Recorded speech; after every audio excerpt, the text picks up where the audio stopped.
Well, good afternoon and a warm welcome to you all for tuning in on today's episode of From the Artist Talk. My name is Nina Shadforth, Senior Curator for Collections at Caloundra Regional Gallery, and I'd like to begin by acknowledging the traditional custodians of the land on which this program is coming to you from, and respectively from where our artist is based today. And I recognise that the Kabi Kabi and Jinnabara people's country of coastal plains and hinterlands of the Sunshine Coast have always been and continue to be places of cultural, social, spiritual, and economic significance. So today's guest is a contemporary abstract artist based in Launceston, Tasmania.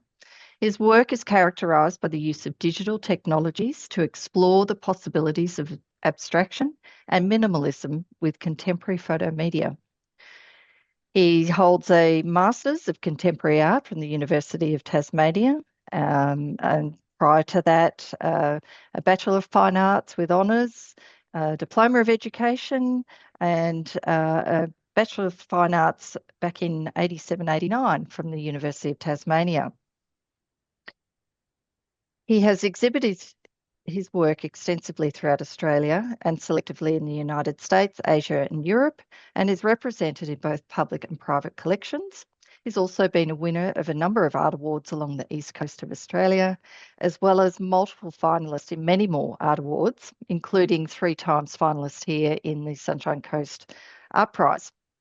And so I would like to welcome you, Paul, to our talk Thank today. you. Thanks very much. Thanks for having me. A pleasure. So nice and cold in Tassie, Yeah, that we know. it is very.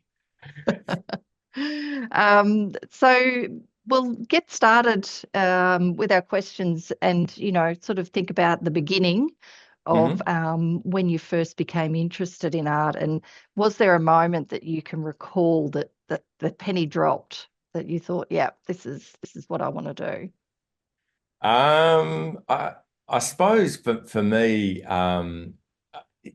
at school, art was the one subject that I just really enjoyed, and yeah, it was probably as early as grade 10 that I just knew I was going to go to art school.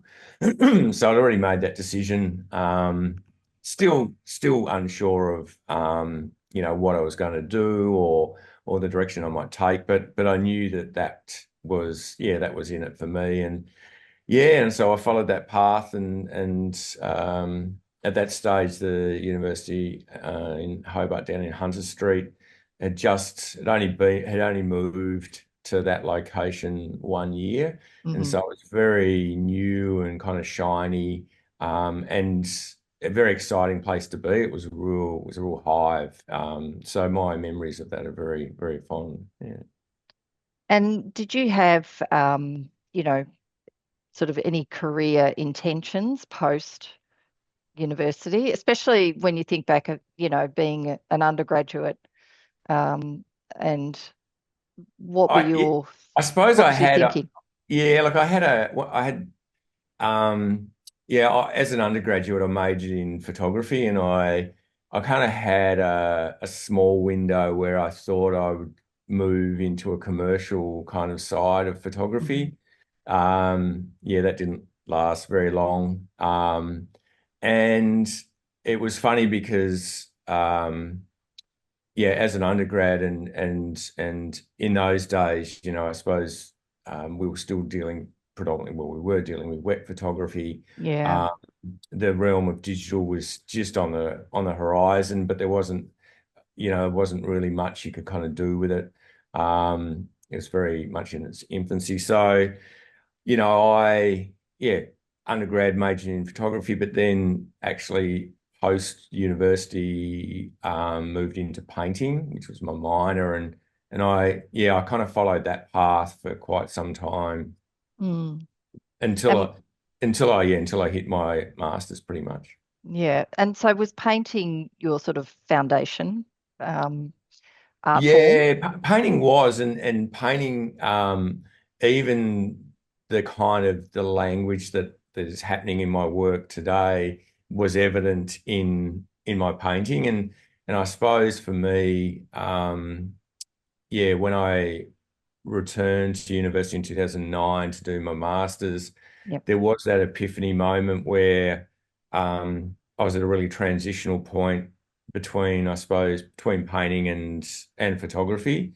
And yeah, and through that process, yeah, I really did make that transition from painting to a digital based version of my paintings pretty much. And is there any going back to painting? Mate, look, it's funny because a lot of the artists that I really like and a lot of contemporary artists that I like are painters. I actually prefer painters more than I do photographers or even photo media. Yep. Um, although I'm drawn to photo media artists that are working in a similar vein to me because there's a bit of kind of, ego and whatever. But yeah, really, yeah, I see at some stage that I might move back and the works that I'm doing at the moment, because of the substrata that's kind of evident with the work and how that's played off against the surface is a lot more, obviously it's a lot more painterly in terms of that materiality, Mm. etc. So, and I think yeah, that will become a lot more predominant in where I'm going. So, yeah. Yeah, because and I'm keen to understand influences in your work because I think of op art movement of the 60s and Yeah. especially Bridget Riley, those sort of pulsating, vibrating kind of lines and shapes. So Yeah, I what's suppose your with the early works, there was, I yeah. suppose, that hard-edged abstraction. Um, was a big influence, and especially painters from the 60s, the Mm, late 50s and 60s. Um, but I suppose, but as I've moved forward, the work's become a lot more reductive. And so, I still like works like, by Ellsworth Kelly and other kind of minimalist artists like that. But then I also like in more of a contemporary sense, I really am drawn to artists, British artists like David Batchelor, hmm who has a really interesting way of reducing something to its form and obviously color and light, but also his use of materiality. I really enjoy seeing how he used materials. mm, And I suppose that's had quite a big influence on me as well yeah. in terms of the way I've moved towards the playing with materials and how they can contrast and support each other. Yeah. Yeah. I I remember when I first saw your work in an earlier art prize. I can't remember whether it was 2011 or 2013, um, called Pulse. Yeah. Yep. And yeah, it was just like visually just captivating. And, I was just drawn in with this shiny, shimmery, kind of striking image of colored lines or colored concentric circles rather, not Yep. lines. Um, but there's more depth in your works as well. So I just wanted to touch on a quote of yours, where it's through an artist statement where you're talking about conceptual concerns of 20th century modern painters. So thinking about that work and what the meaning is, and conceptually what lies beneath the surfaces of your works, like how would you relate that? Well, I suppose for me, I mean, with one of the most important elements from that stage of my practice, and which has still progressed today, is looking at the image as object. So I was really interested in um, not, I suppose, uh, not what the things like appeared to be, or people are trying to kind of see something in the work. It's more about the work as itself as an object. So yeah, so I suppose I was the aesthetics of the abstract artists from the 60s. That was obviously something that's fairly evident and fairly obvious. But what I was trying to do is to try and bring it into a size of 21st century Hmm. lens and you know, playing with similar aesthetics, but also playing with the idea of image as objects, and also playing with the idea of the photograph that's usually something that's fairly representational of something, but debasing that and removing that and actually just using the kind of data to make something else that's of itself.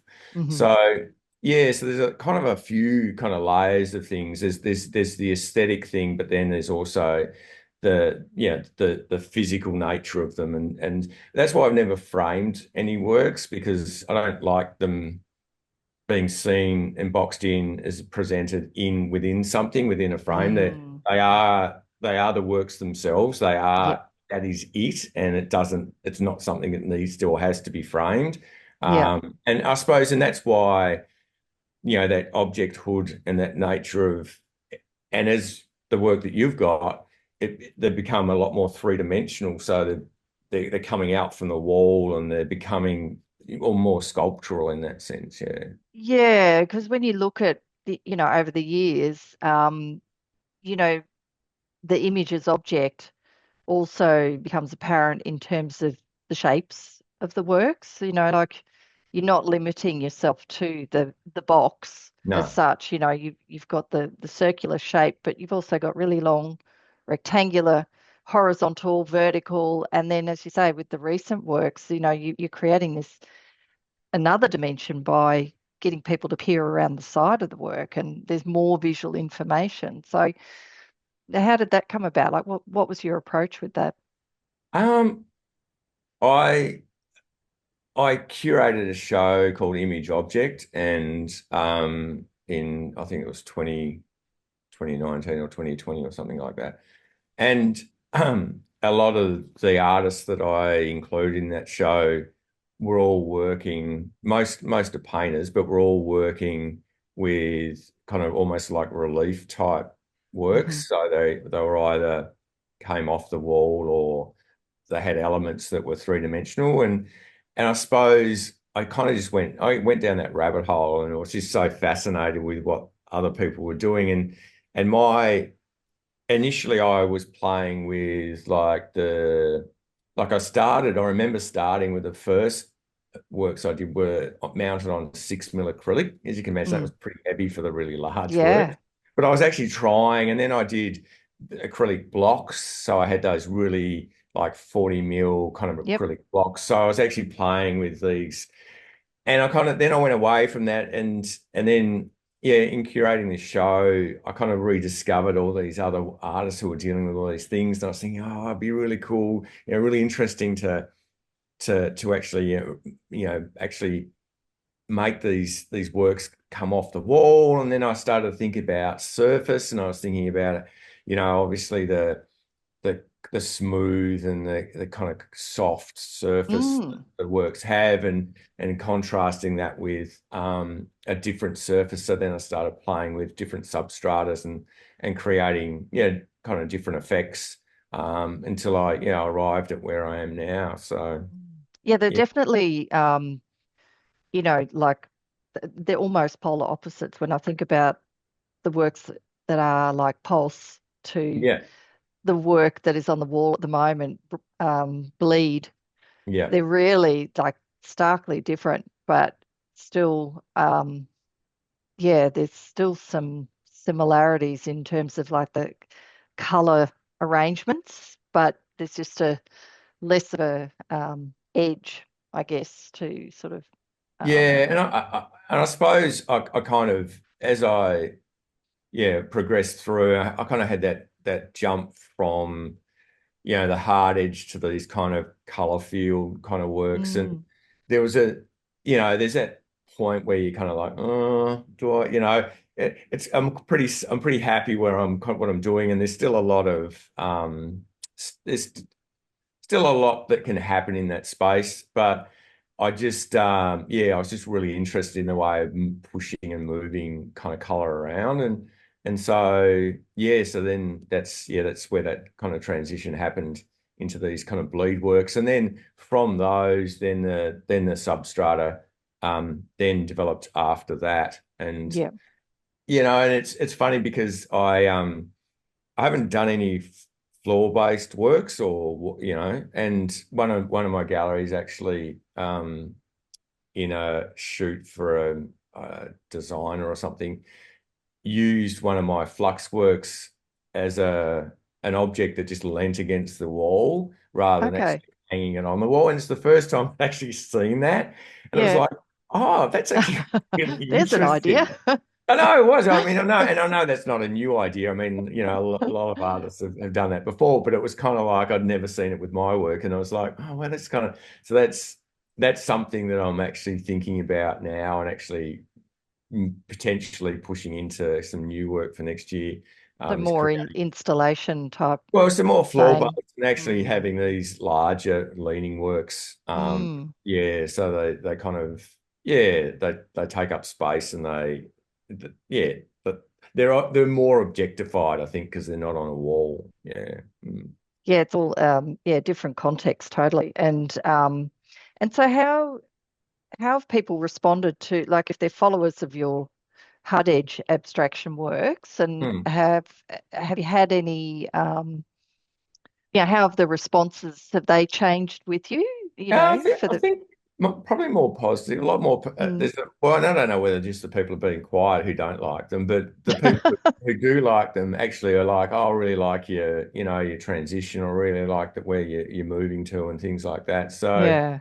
and then again with the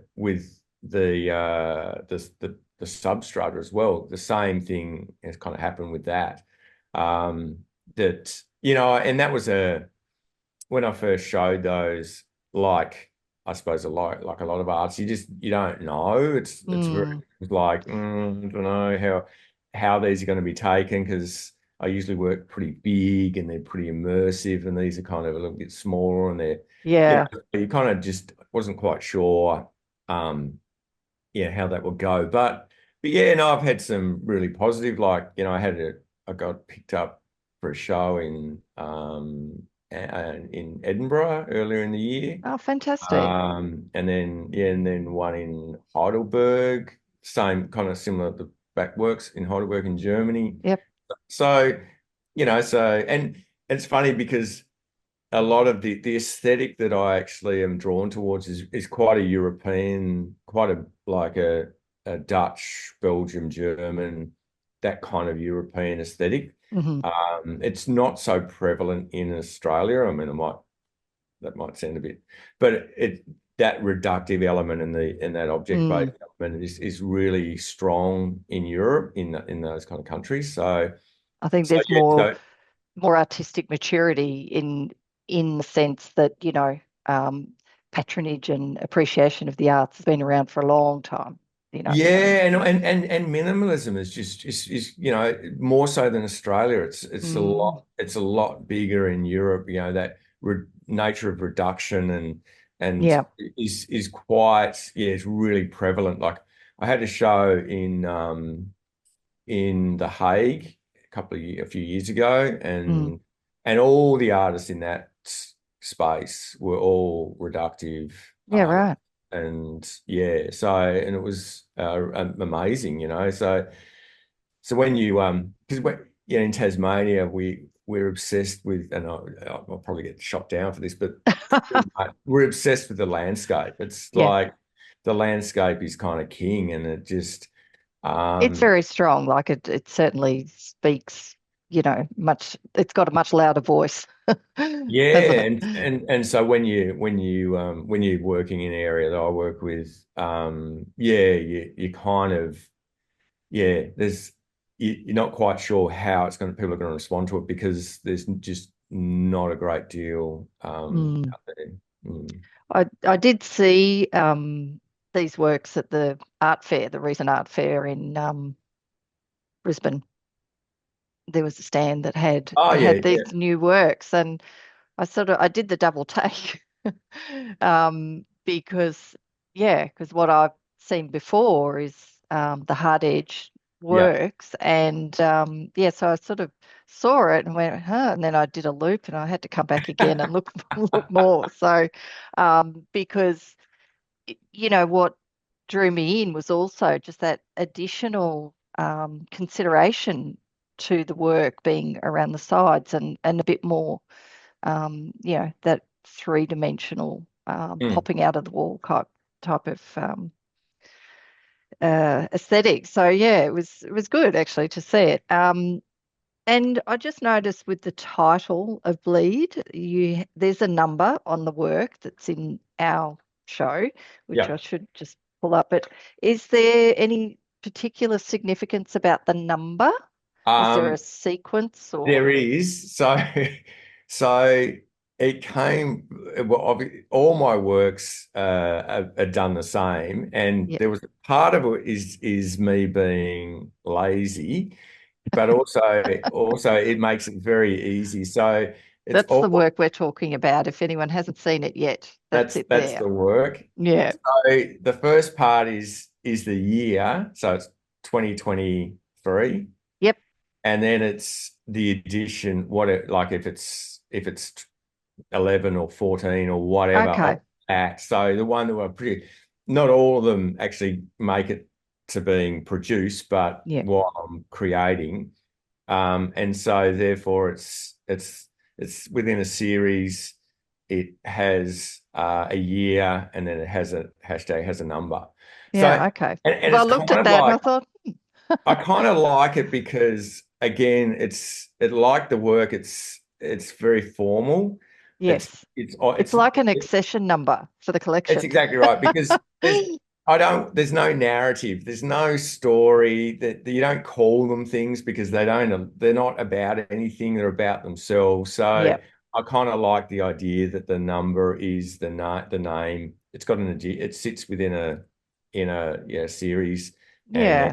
it's very that's it. Yeah. So there's no romance. Uh, um, so, what about in terms of your actual studio time Hmm. and like, say, for instance, the series of Bleed? How do you, what's a typical day? What's your process? What do you do? What do you start with? Okay, well, to begin with, I'm the head of an art department, so I I don't my year is divided into compartments. Yep. So I have a block of time which is dedicated to kind of production and manufacture and creation, and then I kind of drip feed throughout the year idea development and thinking about process and design. So it's yeah, that's the way I have to divide it. So um, often um, I'll work in chunks Mm-hmm. of time, and then Mm-hmm. there won't be any production time for a while, and then I'll work in chunks of time. So it's just, I mean, it's a daily grind. It's the way I have to do it to survive. So yeah, that's the way it is, unfortunately. And in terms of like equipment, what's the a So painter will have a paintbrush, yeah, like I photographer have, has a camera. I have I have a kind of a space which is all digital, different computers Mhm. and scanners and printers and whatever. So I've got that space, and then I have an inside production space, and then I have a small outside production space as well. So I kind of utilize those three spaces. Mhm. The works I have printed in Sydney, So I've got a kind of relationship with a printer there that I've had for a long time. So Yeah. I get those done in Sydney. And the face mounting component, I've got a relationship with a guy in Melbourne who does the face mounting component to the acrylic. So there's a few kind of different processes that kind of have to happen to get the works completed. Mm. But I guess the digital formats that it's easy to engage people Yeah, oh yeah, outside of home, isn't it? that's right. So And that's part of the beauty of it is, sending a file through is a lot easier, and easier than actually having freight, massive yeah, works here to there. Even though, because I've obviously got my printers in Sydney and not in Melbourne, and that becomes a little bit expensive, but it's just the way it is. And I think for yeah, but me, the outcomes are the important thing, isn't it? and that's right, and because I've developed this relationship with kind of both places, production houses that they've got my back, and I've been in sticky situations where they've come through. Like I've had people order works and then they want it within 2 weeks and they're in the US, and it's kind of like there's a 4 week turnaround. I can't do it any faster, and they're Drop like, everything, do it it's got to now. be for this event. We need to get it da da da, and so and they've definitely really pushed through to get some of those things done. So yeah, you got to have those relationships, I think. Mm. Yeah, very important. Especially And when you're on an island. It's you're so isolated. Just well, and also like there's just there's there's nowhere, for instance, in Tasmania that's face mounts work. yeah, okay. It has to be Sydney or Melbourne, and even the printing processes that I do. There's you've It's a got to very specialist thing. yeah And again, as the artist, you've got the vision of how, the work is to be as a yeah as a tangible finished object. So, you've got to live true to that no matter what it takes, really, and if that and the if and the that's what it quality means. can and you're relying on the quality control at the other end as well. So you've Mm, got to have a really good relationship with them to know that they'll pick up on if there's a blemish within the print or whether there's an irregularity in the acrylic or whatever it might be. yeah, And they have to pick it up at that point rather than you get it back or you've shipped it off yeah, somewhere. So that's really important. Mm. yeah, absolutely.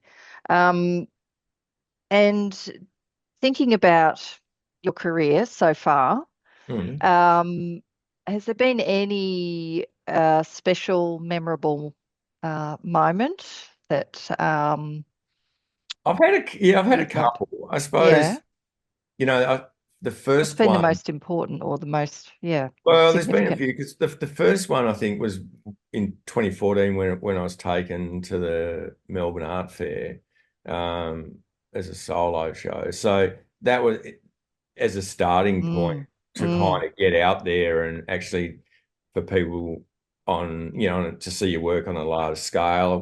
That was really important. Um, Because how many years in would you say you were in your practice at that stage? well, I suppose in terms of this work, only. Uh, three, Yeah, three, that's 3 years. still emerging, so that's pretty big. Yeah, Yeah. yeah. So that was pretty exciting, and Mm, I suppose in 2020 I showed at the Australian Consulate in New York, and that was the first mm. time I've shown it in the States as a whole solo show. So Yep, that was pretty exciting and pretty significant.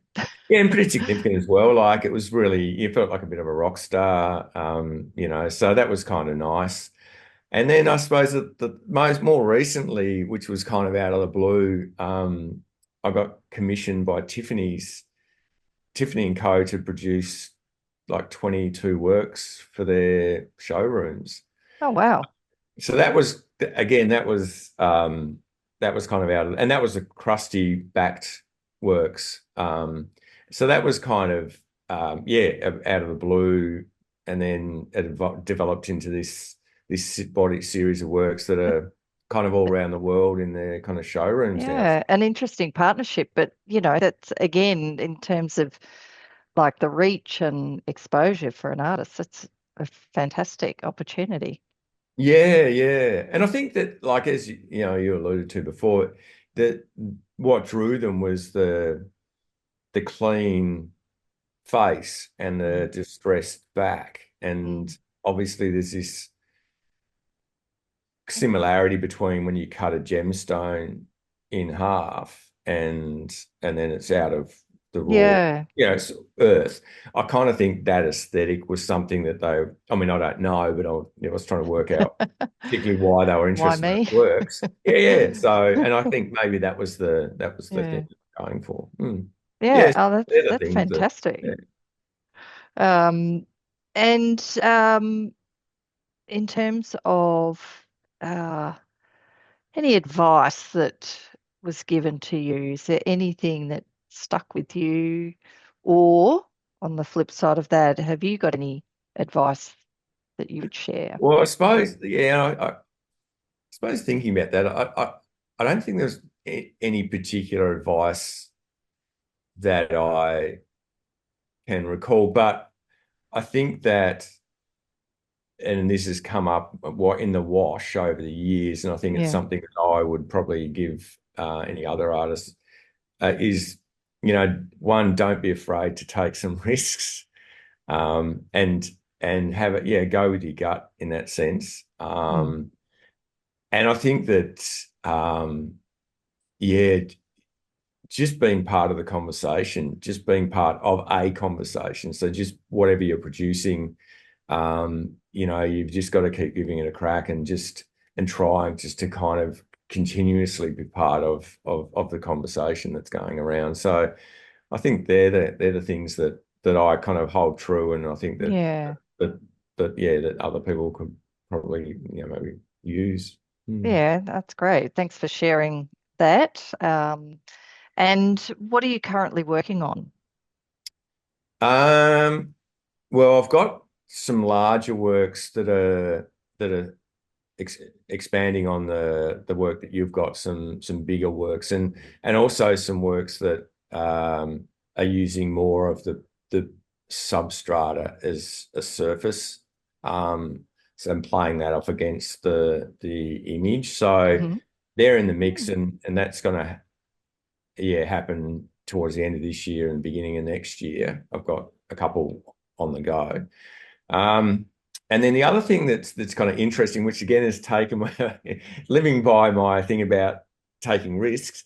I just was successful in getting a grant to experiment with actually in using backlighting and light sources within my, Oh, not the substratory works, but I did these acrylic kind of boxed works yep. um, that I did earlier on, and I've always been interested to see about how playing with illuminating those and seeing what would happen and how that would look and whatever. So yeah, so anyway, I put in for a grant and was successful. So Oh, the next congratulations on year, that. yeah, next year is playing with that idea and just seeing where that goes. So Oh, well, watch this space, yeah, so that's viewers. pretty exciting. And again, there's still objects, but it's going to be totally different, a different aesthetic, very Yeah. clean aesthetic. Yeah, so we'll just have to see how that pans out. Yeah, we'll watch that space. So, I would have, yeah, I mean, is time-based works of crossed your Mm. radar at all, being Ah, in the digital realm and photo media and whatnot? Does that well, sort of it's a long time ago. Well, kind of back in the 90s, so it's quite. Let's say it is a long time ago. I was really in because it was a kind of a new. Um, a new kind of scene. I was actually really interested in VJing, Yep. so video visuals for audio. Yep. So, and the visuals were still abstract in their nature, but there was movement and I suppose that's the closest I've got to anything that's moved in time. Um, so yeah, I haven't gone down that path. I suppose I still like because I still really like the object. I like the physical nature of the Yep. object, and I think that's something that I'll still remain true Mm. to. But I also, because I like the idea of creating digital works, which are obviously digital and to a certain degree a little bit ephemeral, but then anchoring them to something that's static Yep. and so you've captured this thing and you've put it, yeah. So I don't think I'm not really that interested in time-based works. Yeah. That's all right. So another question from the floor is, how did the Tiffany project come about? Did they reach out to you direct? Yeah, This through is Instagram. through And Instagram. Good old yeah, and Instagram. it was like it was one of those things where I thought it was spam, and because you get all sorts of things and a lot of people Yeah. reaching out for different stuff. And Yeah. initially I thought it was spam, and then um they sent an email and there were like a lot of other people CC'd into it, Oh, which is kind right. of Okay. bit of a giveaway. And then I Yeah. checked up the address and the person who was sending it, Yeah. Oh, and it there was you go. real. It So I was had to real have because often they'll yeah, say, if it sounds too good to be true, it probably is too good to be true, and not, well, that's that true. it's, But then I had this, then I had like I had um a Zoom meeting because it was New York. It yeah. was 10:30 at night for me, but it was this Zoom meeting with these two guys from Tiffany's in New York. So yeah. That's great. A great project for you. I think it's fantastic. So there's one more here, and I'm just looking at the time. So um, the substrata on the front sounds interesting. Can you expand on that?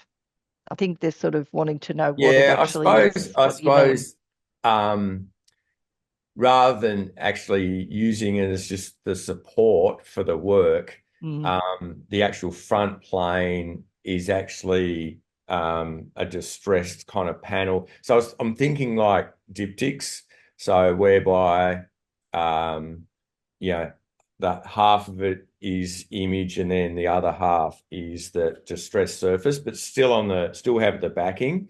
yep. So so rather than just being able to kind of see around the side, it's more about playing the different surfaces off as you see it when you kind of face it. So, Mm, but actually having them as two different, like, so as diptychs. So rather than on the same panel, creating two and then butting them up against each other. So there is this kind of divide, like a little touch point. So yep. it's perfect. But they actually exist together. Yeah. So yeah, that's the kind of thing I'm thinking of. Mm. Okay. Well, thank you for that. Look, we're almost out of time, but I just wanted to sort of give you the opportunity. Is there any last words or anything you'd like to add that we haven't touched on in terms of your practice? No, just get along to the Sunshine Coast Art Prize Of course. and have a look at the work in the real. And the Yep. thing is, as you know, with any work, you've got to see it in the real Yes. to get an understanding of what's going on. You can look at it online and obviously through various angles and photos and stuff, but to see it physically is a whole new ball game. So I think that's kind of really important to get along and have a look.